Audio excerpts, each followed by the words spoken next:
پہلا، حضرت ابو ہریرہ فرماتے ہیں کہ رسول اللہ صلی اللہ علیہ وسلم نے ارشاد فرمایا کہ جب کوئی بندہ دل کے اخلاص کے ساتھ لا الہ الا اللہ کہتا ہے تو کلمہ کے لیے یقینی طور پر آسمان کے دروازے کھول دیے جاتے ہیں، یہاں تک کہ یہ کلمہ سیدھے عرش تک پہنچتا ہے، یعنی فوراً قبول ہوتا ہے، بشرطے کہ وہ کلمہ کہنے والا کبیرہ گناہوں سے بچتا ہو۔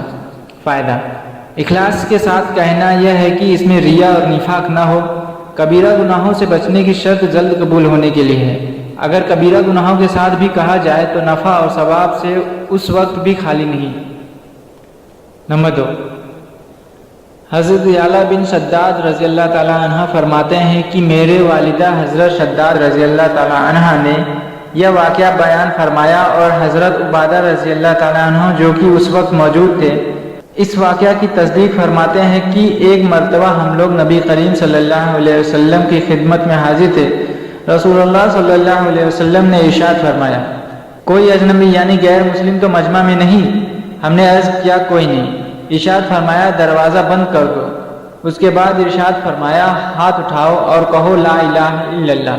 ہم نے تھوڑی دیر ہاتھ اٹھائے رکھے اور کلمہ طیبہ پڑھا، پھر آپ صلی اللہ علیہ وسلم نے ہاتھ نیچے کر لیا اور فرمایا الحمدللہ، اے اللہ آپ نے مجھے یہ کلمہ دے کر بھیجا اور اس کلمہ کی تبلیغ کا مجھے حکم فرمایا اور اس کلمہ پر جنت کا وعدہ فرمایا اور آپ وعدہ خلافی نہیں کرتے۔ اس کے بعد رسول اللہ صلی اللہ علیہ وسلم نے فرمایا کہ خوش ہو جاؤ، اللہ تعالیٰ نے تمہاری مغفرت فرما دی۔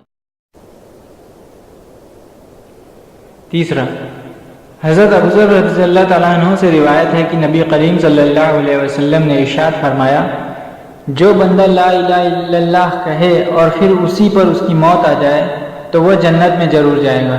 میں نے عرض کیا اگرچہ اس نے زنا کیا ہو، اگرچہ اس نے چوری کی ہو؟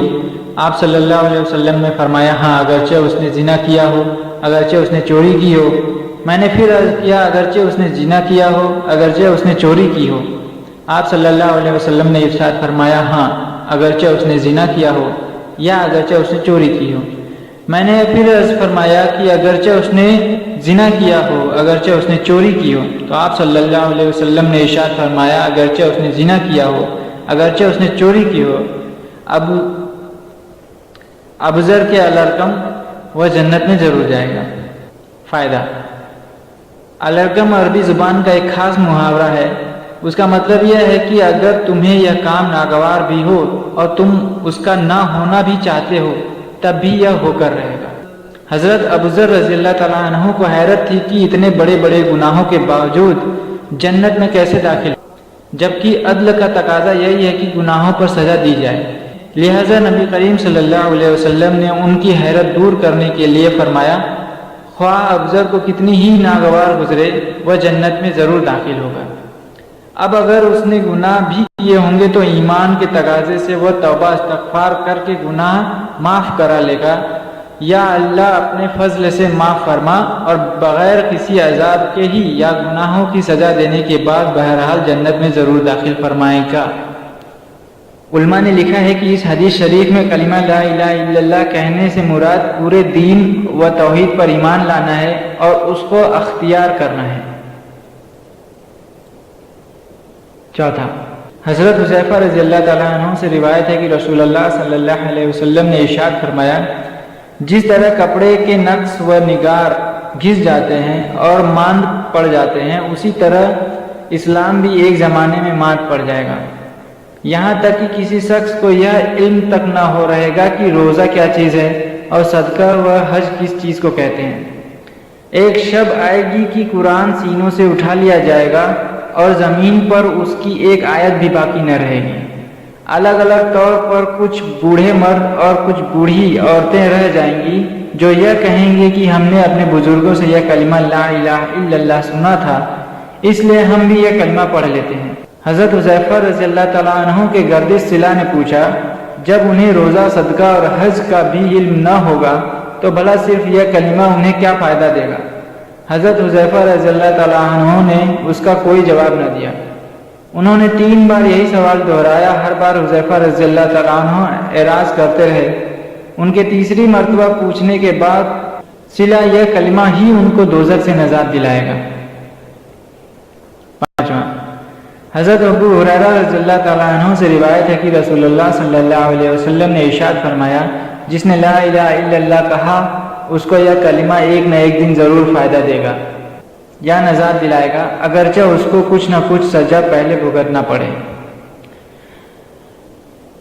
چھٹا، حضرت عبداللہ بن عمر رضی اللہ تعالیٰ عنہ سے روایت ہے کہ رسول اللہ صلی اللہ علیہ وسلم نے ارشاد فرمایا، کیا میں تمہیں یہ وصیت نہ بتاؤں جو حضرت نوح علیہ السلام نے اپنے بیٹے کو کی تھی؟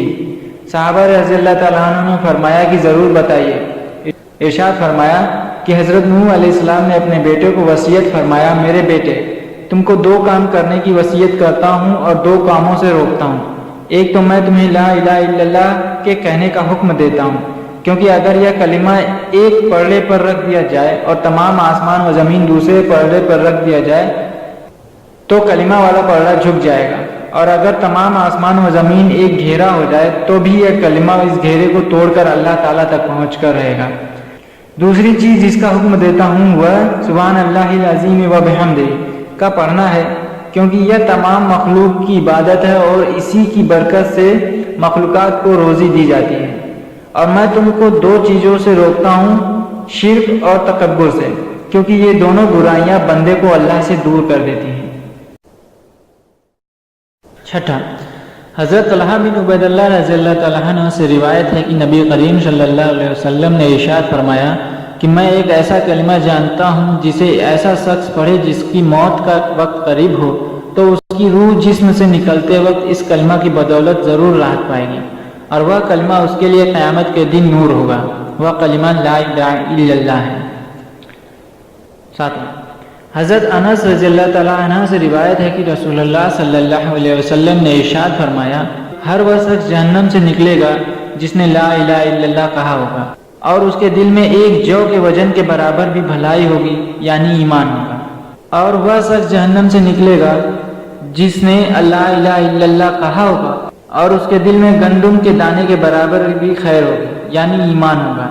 پھر وہ شخص جہنم سے نکلے گا جس نے لا الہ الا اللہ کہا ہوگا اور اس کے دل میں ذرہ برابر بھی خیر ہوگی۔